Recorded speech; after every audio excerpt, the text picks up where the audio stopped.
dollar. Dirt and money, no soul. Had to go and get it, ain't no time to kick it. Got a stack of flip for my foes. Dollar. Please tell me you can hear me. Don't turn your back and don't neglect me. Just let me know if you need me.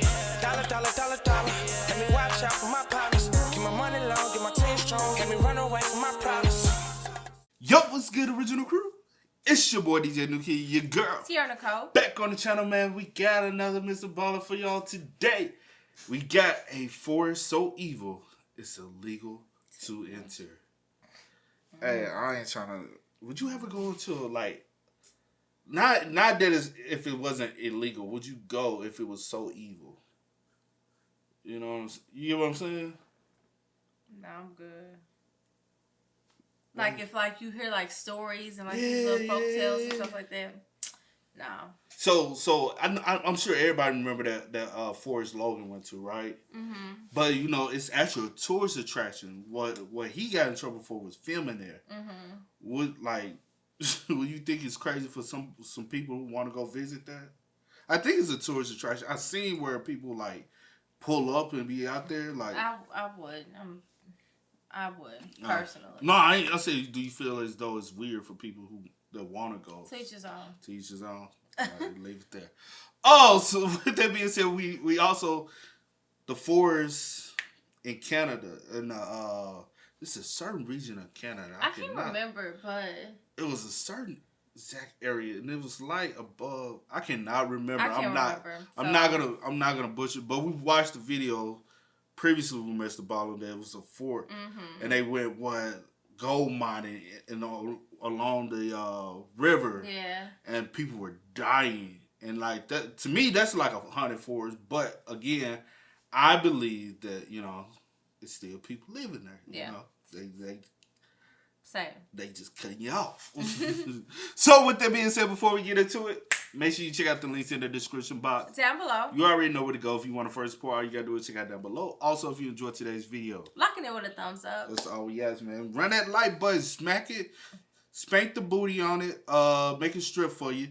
The way to make it strip for you and give you $1 after they strip is by clicking it. You'll see it. Let's go. Let's check it out. Let's see what this story's about. You ready? I'm ready. All right. I have to start today's video with a disclaimer.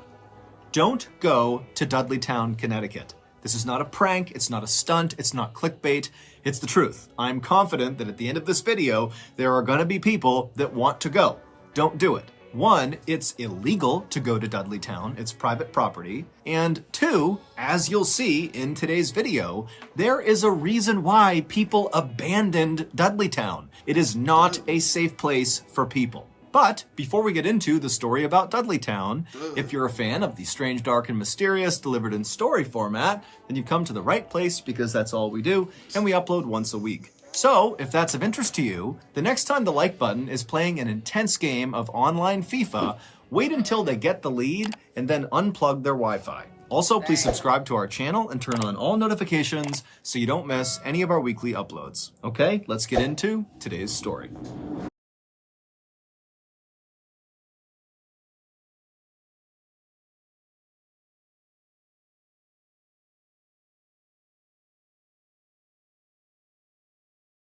It was a bright summer day in 1906, and Dr. William C. Clark and his wife Harriet were driving slowly through a beautiful part of northwestern Connecticut called Litchfield County.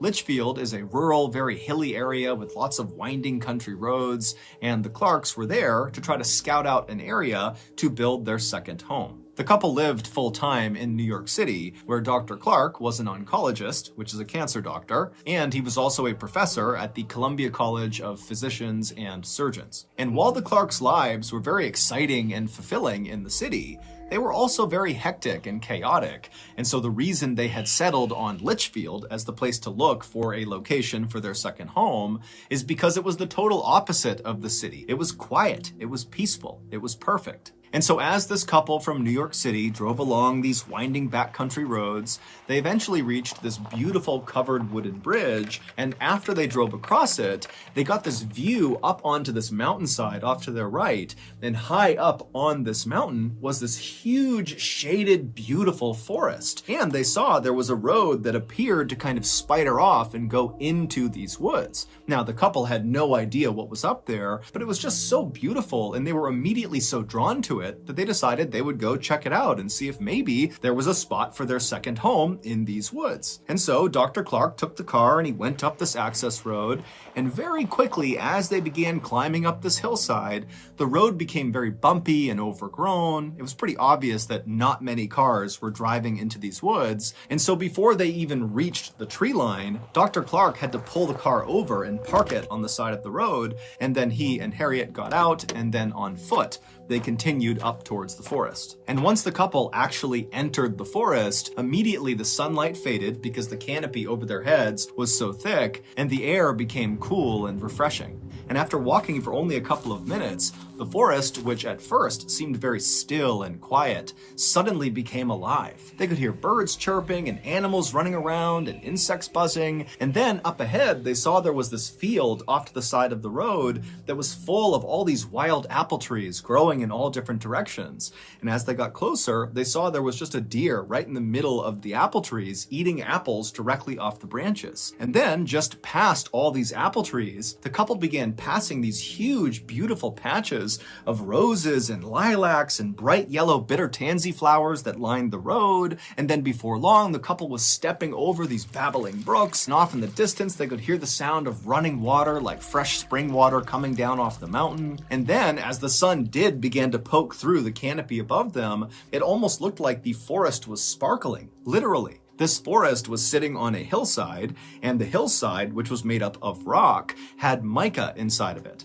And mica is a kind of mineral that when sunlight hits it, it almost looks like it's shimmering. And of course, there were the owls. As Dr. Clark and his wife walked farther and farther into this beautiful forest, they heard more and more owls hooting off in the distance. And to the Clarks, this made the forest feel enchanted. It was like the owls were personally greeting them. By the time the couple had turned around and begun heading back to their car, they had already made up their mind that they were going to build their second home in that forest. And so, after returning to their home in New York, they promptly put in the paperwork to purchase 1,000 acres inside of that Connecticut forest. And that forest had a name. It was called Dark Entry, and it was named that because it looked like from the outside, the forest was basically dark all the time. There was shade cast on it from mountains nearby, and then also the canopy inside of Dark Entry is exceptionally thick. At one time, there actually had been a town inside of Dark Entry Forest.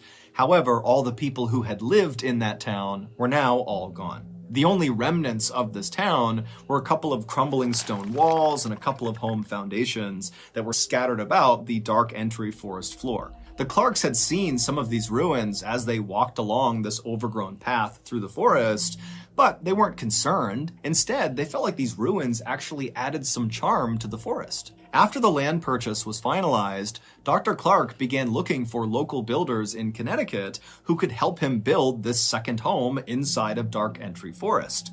But no matter how much money he offered these local Connecticut builders, they all said no. Now, none of them gave a straight answer to Dr. Clark about why they were turning him down. So Dr. Clark just kind of assumed that, hey, this project is not huge. It's just one house. And the forest is pretty isolated and hard to get to. And so he thought, probably these builders think it's not worth the effort. But Dr. Clark was not discouraged. He decided he would just build the house himself. After all, he was a very handy, competent guy who had grown up on a farm in New Jersey, and so he knew how to build things. And so, for the next several... the common sense ain't common in this one. You know what I'm saying? Look, after the But the forests do sound beautiful, though. They do, from the description. But you but then I'm like... My thing is, I ain't know where... That's a thousand acres? That's right, a lot. That's a lot. That's a lot to, cover and, You really don't want nobody around you. Right. That's what I already told you. I'm skeptical on that. Mm-hmm. Having so much...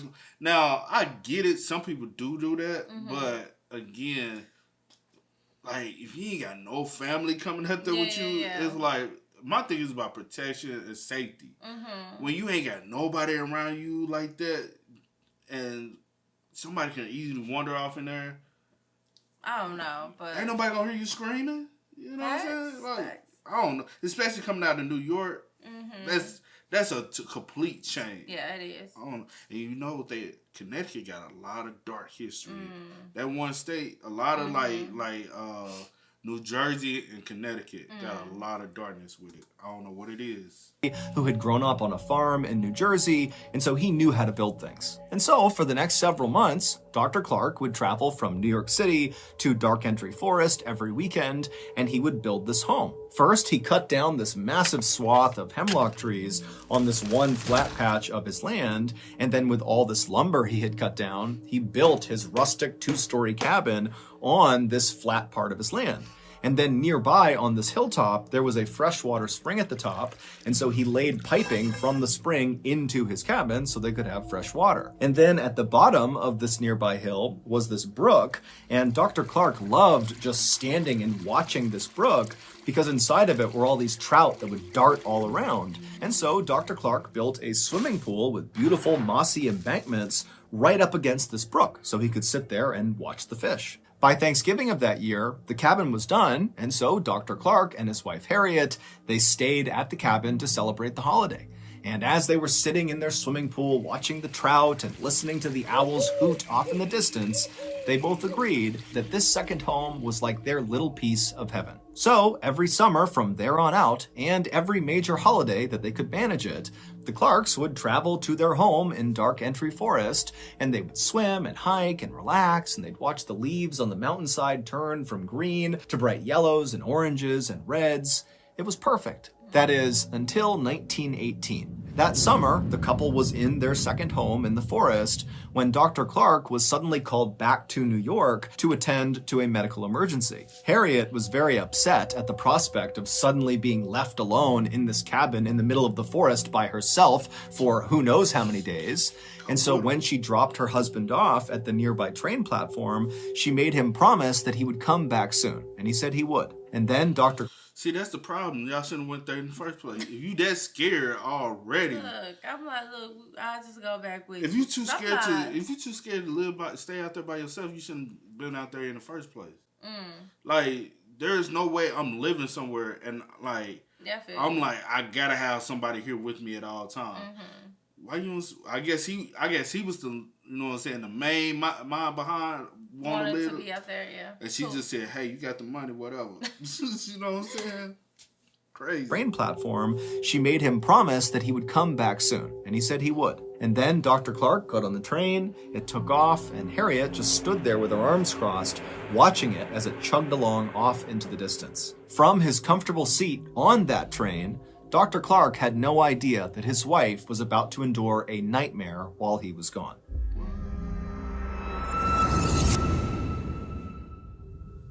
When the Clarks bought their 1,000 acres in the Dark Entry Forest, they did virtually no research on the forest or the surrounding area. If they had, they very likely would not have purchased that land. You see, the town that used to be inside of the Dark Entry Forest, that was now just ruins that the Clarks saw when they first walked around inside of the forest, was abandoned for a very specific reason. It was cursed. At least that's what the locals say. And in fact, that was the reason why no builders in the area were willing to go with Dr. Clark into the forest to go build his house, because they were too scared to go anywhere near the ruins of this cursed town. This town, which was known as Dudleytown, was first settled sometime in the 1740s. At first, it was just a couple of people and a couple of small structures, but pretty quickly, 30 families had moved in, and it was a thriving little town. But as the 1700s came to a close, terrible things began to happen to residents of this town. First, there was the Carter family. They moved to Dudleytown in 1759, and shortly after arriving there, 6 members of their family all died suddenly from cholera. The remaining branch of the Carter family was so grief-stricken from their losses that they left Dudleytown and went to New York, where they resettled. But almost immediately after getting set up there, Native Americans raided their property and massacred them, and the 3 people that survived this massacre were 3 of the kids, and they were all kidnapped and taken away. In 1792, a Dudley resident named Hollister died suddenly. Now, we don't know if he fell off a roof or if he was murdered. No one really knows. But what we can agree on is that his untimely death happened in the home of a man named Tanner. And Tanner, following Hollister's death, suddenly just began obsessively talking about these strange creatures he was seeing out in the woods at night, kind of roaming around the dark entry forest. And he talked about it all the time, and nobody listened to him. And eventually, Tanner went insane, and his daughter had to care for him for the rest of his life. And while Tanner was slowly losing his mind, his next-door neighbor, named Abel, also began reporting that he was seeing weird creatures roaming around the tree line all around the town. And as Abel continued to report seeing these strange creatures lurking in the shadows, he too slowly went mad and had to be cared for until his death. In the early 1800s, a famous Revolutionary War hero, General Herman Swift, who lived in Dudleytown, lost his mind shortly after his wife was struck by lightning. And then in 1813, an unknown epidemic rolled through Dudleytown and killed many of its residents. After that, more and more residents of Dudleytown either died suddenly or died mysteriously, and also more and more residents began coming forward with stories about having seen these strange, shadowy creatures moving around the tree line at night. By about 1900, all the Dudleytown residents had either died or simply just left, abandoning their homes, except for one family, the Brophies. But in quick succession, the Brophy family's sheep all died, then the mother died of tuberculosis, then the 2 sons were accused of theft in a nearby town, and then they just disappeared, leaving one person, John Brophy, the father. But the Brophy family home burned to the ground, and so John, who was overcome with grief, just wandered off into the forest and was never heard from again. At that point, Dudleytown officially became a ghost town. No one lived there. And it was at that point, in 1906, when Dr. Clark and Harriet had their beautiful summer's day walk through the forest and discovered where they wanted to build their second home. So, fast forward back to 1918, and Dr. Clark, he's on his medical emergency leave to New York. It winds up being very quick. He's back on a train within 36 hours, and he pulls into the station right near Dark Entry Forest, and he's expecting to see Harriet waiting on the platform for him. But when the train rolled into the station, she wasn't there. Now, Dr. Clark was not a superstitious person, but for some reason, when he didn't see his wife there, he just felt like something was off. There's no reason she wouldn't have come out here to greet him. I mean, she was worried about being all alone in the cabin, and she knew he was going to be arriving at that moment. And so, feeling a little bit panicked, Dr. Clark left the train station and on foot made his way over to the Dark Entry Forest. And when he got there and began walking on that overgrown road path that led to his house, immediately, as soon as he was within the shade of the trees, he began hearing these owls hooting very loudly off in the distance. Now, normally, the sound of these owls hooting made him feel welcome, but this time he felt scared. He felt like something was wrong up ahead. Do you believe possibility?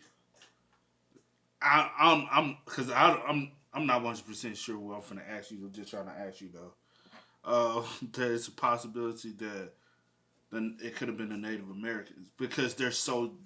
To be honest, this is their land. Mm-hmm. They know how to roam on this land better than we do because they was here before us, and 9 times out of 10, if they are out there, they'll be here out there. You know what I'm saying? Because again, this is their land. Mm-hmm. Especially those areas that y'all kind of took their land. Because basically y'all just moved in on this property, on this land, and buying stuff that y'all technically don't own. Mm-hmm. And like he said, that they came and swooped down, killed the first group of people, right? Mm-hmm.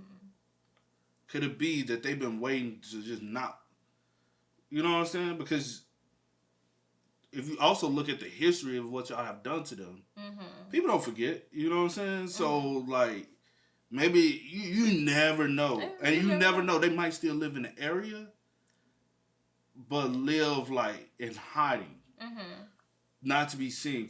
I don't know. Speculation. Yeah. So, I'm just asking you, Like, that's possible. I can't say for sure. None of us can. But I'm just saying, like, because I don't even know if I 100% would say that.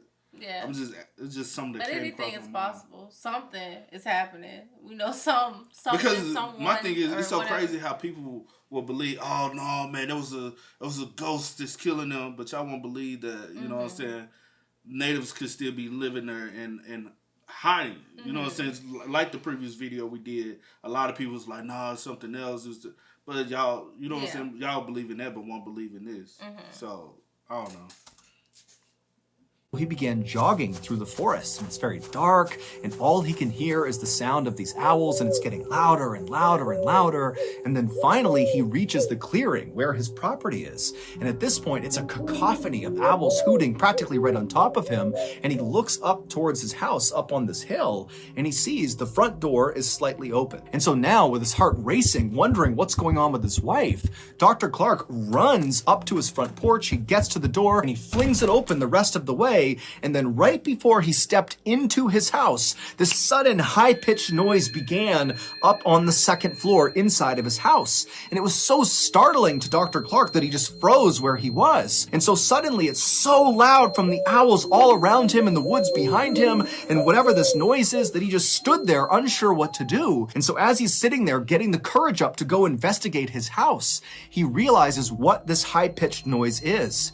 It's the sound of maniacal, insane laughter coming from the second floor. Sensing his wife had to be in danger, the doctor charged up the nearby steps up to the second floor, and he could tell this laughter, this high-pitched laughter, was coming from the master bedroom. And so he ran down the short hallway, he got in front of the closed door that led into the master bedroom, he slowly opened it up, and there, in the back corner of his room, was his wife. She was on the ground, rolled up in a ball, facing the door. Her hands were clenched in fists, her eyes were open and unblinking, and her mouth was open wider than was humanly possible. And as he's staring at his wife, wondering what's going on, he realizes this insane, high-pitched laughter is coming from his wife. But it doesn't even look like it's coming out of her. Her chest is just heaving, her mouth is staying open, and the laughter is just coming out of her. And so the doctor just stood there watching his wife, who's staring directly at his eyes. And finally, he just got so scared, he turned and he ran. During Dr. Clark's 36 hours he was away in New York, something happened to his wife. We don't know what it was, but it caused her to lose her mind. The only thing she would talk about was the strange creatures she saw out in the forest.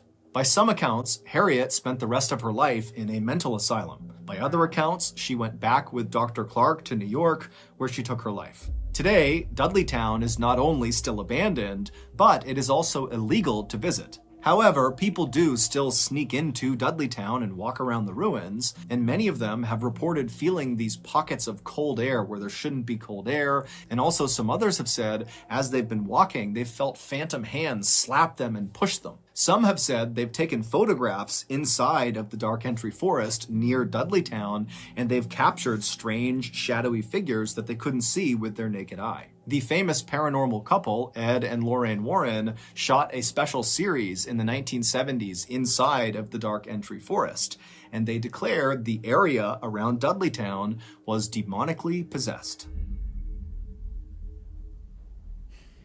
So that's going to do it. If you got something out of this episode and you haven't done this already. So what you thinking, see? See what you thinking? I mean, I do feel, I just wanted to hear the rest of the story. Yeah, but I do kind of feel like it is probably 9 times out of 10. Like former natives. Yeah, former natives that the land like actually belonged to. Yeah.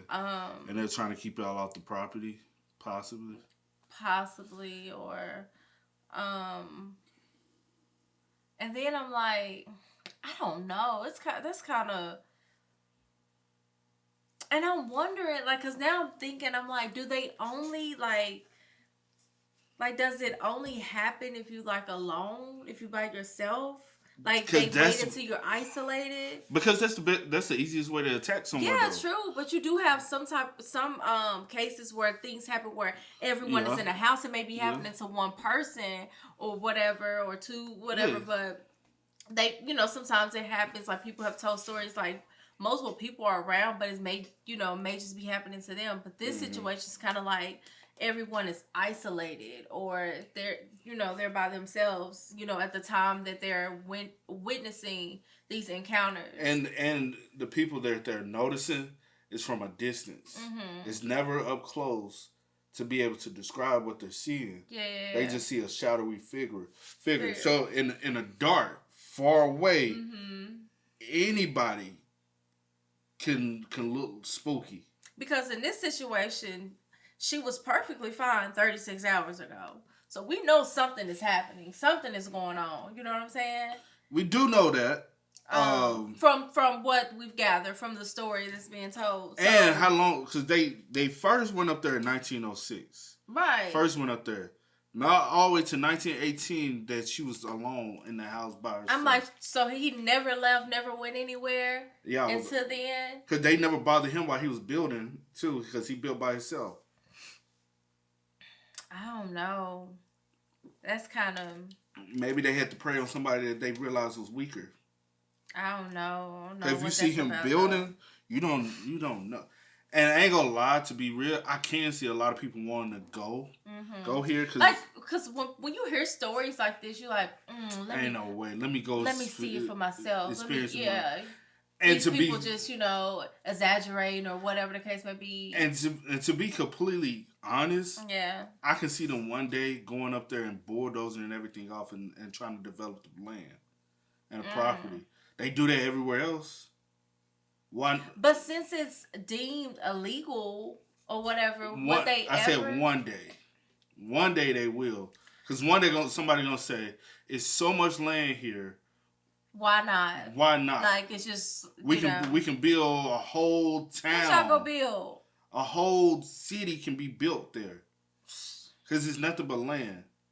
And like I said, Connecticut has a very dark past. Lot of stories, like when you said that, I don't know much about. The Conjuring and all that stuff. Yeah. But, like, when you had said that, I was like, yeah, you do, like, when you hear about, like, stories and stuff, like that, or like this, like, it do be, like... In Connecticut and New Jersey, like, Connecticut... Have I heard about anything in New Jersey? In New Jersey? Oh, hold on.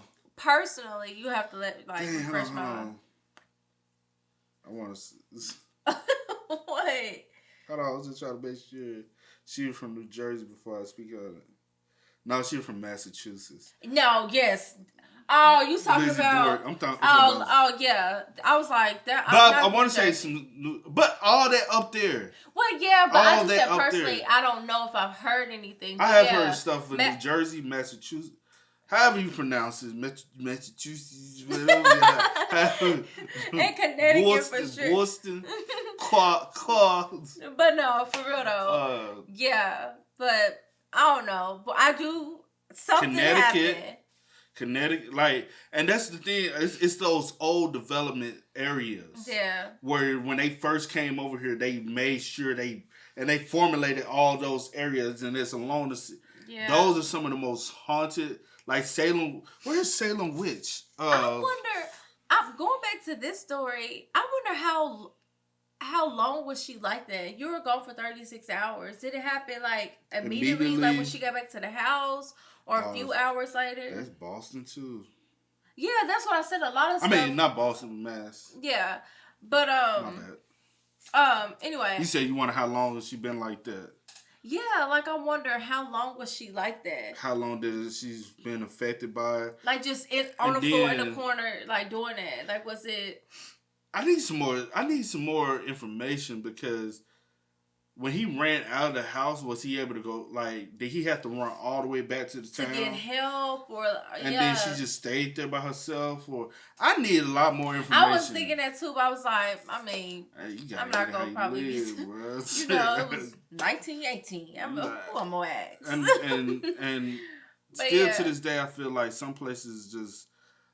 I hate seeing when like they go and start developing these rural areas, especially. But I do. Some part of me is still saying it's a possibility that because that land is deemed like y'all can't come here. It made me feel as though it's a wide land space, right? Don't know how big the land area is. some telling me it's people who live on that land and they protect their land. And they anybody who try to move on that land, they clapping them off.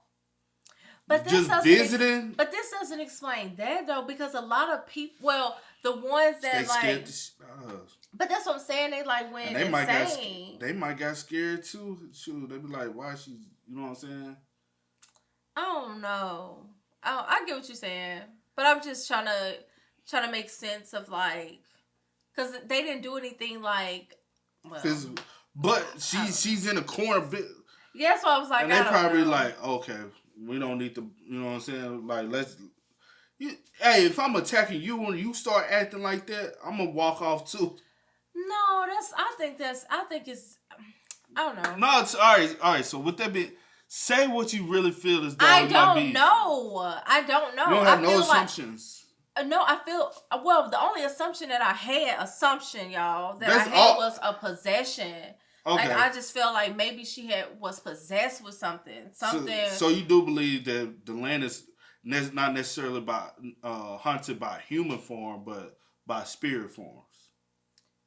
That's what your assumption is. Well, my thing is, a lot of people might take it like what we be saying is what we believe, and like what we be like, yo, that's what happened. That's not that. Everything we be saying is just assumptions.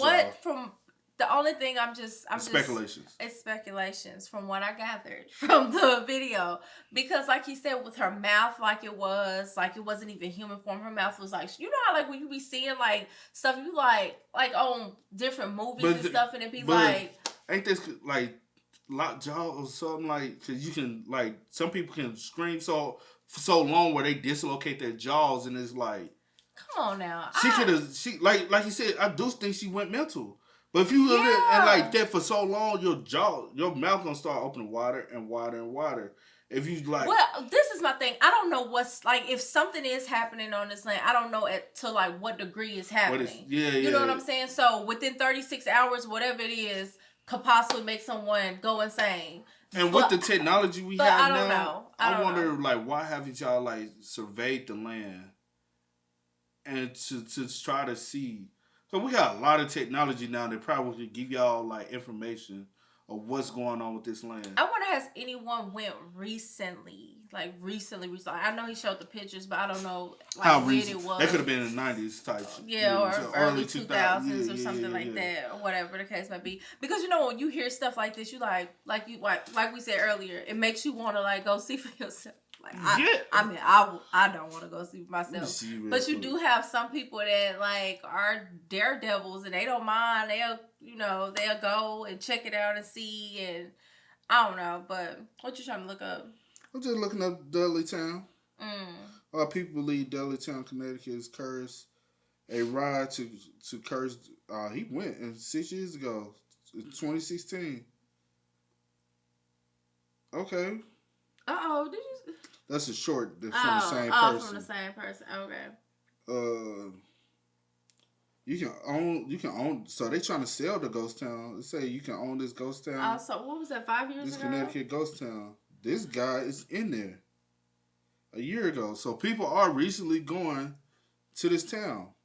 Also, a lot of people 9 times out of 10 are going during the daytime. I wonder, like, when you hear about most stuff, a lot of stuff don't happen until nighttime. So you going in the daytime, yeah, you may experience something or something may feel eerie or whatever the case may be, just because you already know the stories behind it. So mentally, you're going to, like, think and psych yourself out. But, like, I wonder if anyone going, like, at nighttime. I'm not saying anyone needs to go to find this stuff out. I'm just saying, like, I'm wondering. And also, is there any homes that's like are still like is his home still intact there? Like, I wonder. Is any homes like technically still intact there? Mm-hmm. And so where you can be able to explore how the homes probably were, or is there any type of buildings that or any kind of like. Something formulated where you can actually go in or has anybody else tried to move there since? Yeah. Because obviously he bought the land. Y'all knew the history behind the land. Mm-hmm. Somebody was still willing to sell him the land at that time. So he had that 1,000 acres. Did he sell it back to the city, the state, or what actually happened. What you know happened. what I'm saying? But yeah, with this one, I really can't make sense as to like what the figures are. If it's like actual human form, someone's out there wandering and it's just spooking people out because they never make contact with them, or is it something else? But who knows? I don't know. A lot of stuff around that time, a lot of stories. You hear about a lot of stories like this. Also, I feel like you hear stories like that because they didn't really understand another way to make it make sense. So again, like I said, we are more advanced now than those. So a lot of stories that Mike was told back then could be completely wrong because of the lack of information, knowledge, and technology. So you never know. Yeah. Hey man, make sure y'all spam us up. Let us know y'all thoughts and opinions in the comments. Do. Please, somebody make sense of this story. If y'all know about this story, have done research, or know any extra knowledge, about let the us. Town, whatever. Yeah, let us know in the comments because the information we got just felt very bare and it's very vague. You wanted some more. Yeah. You needed more. Yeah, I need You wanted to know the aftermath and all that. I need to know some deepness, man. Yeah. But it's always, man. Y'all know how it go. I do go by the name DJ B Kid. This is. Here I go. We are. Get it, see. We are. Go and get it, ain't no time to kick it. Got a stack of flip for my foes.